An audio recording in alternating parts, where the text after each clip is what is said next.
आज थिला मो बड़ मांकर वर्षिकिया चाहू चाहू केतेबेला गोटे वर्ष बीतीगला जना पड़ानी। आज भी से दिनर कथा मन पड़े लोम टांकुरी उठे।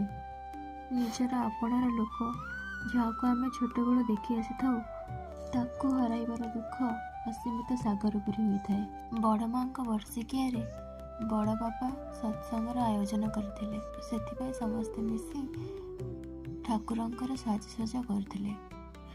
आउ एपटे भोजीर आयोजन चली एपटे खुड़ी दे बो आ मो पुतरा मिसी पूरी पाई प्रस्तुति आरंभ कर देथिले।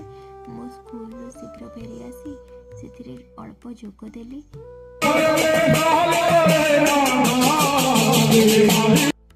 सत्संग पर समस्त अतिथि माने भोजी खाइथिले।